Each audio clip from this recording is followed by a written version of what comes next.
I'm married to an amazing lady. She's called Anna, and it'll be 26 years this year. And she's a special human being. And as you say, I've been in a job that's taken me away from home quite a few months of the year.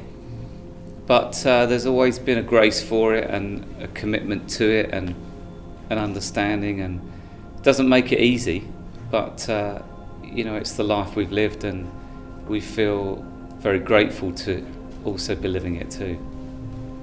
When your kids find faith in God, of course, it's an amazingly incredible moment.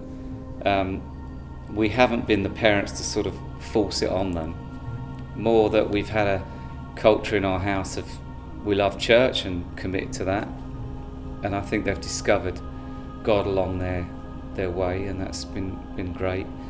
And they love worship music too. They love music. Our house is always full of music and musicians coming from everywhere.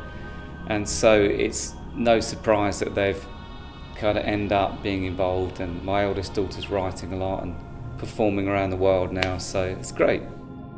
Ever since I was a kid, I've been a church kid all my life. I was brought up in church.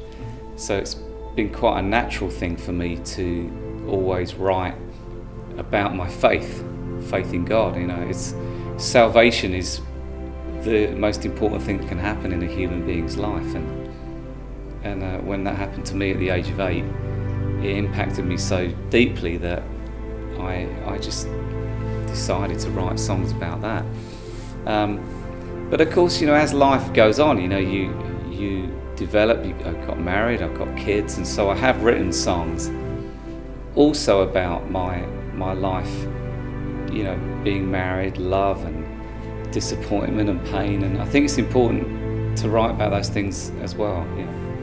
If you read through all the stories in the Bible, you'll come across amazing people who worshipped God when they were right in the pit of despair. You look at some of the Psalms that David wrote. He wrote those when he was in the depths of despair. Lord, you need to rescue me right now, otherwise I'm dead. Saul's chasing me across the desert. If you don't come good for me, I'm dead. But great are you, God. I worship you. So I think it's a good lesson for us that wherever we are in life, whatever troubles we face, you can sing your way out of trouble. I think God is the only one that brings peace. I think undoubtedly the moments in my life where I felt very low or in a dark place, it's only really when you reach out to God that He provides peace. And Jesus comes along in the Gospels and also says very strongly, that I'm here to bring peace, not division. And so it's incredibly powerful stuff.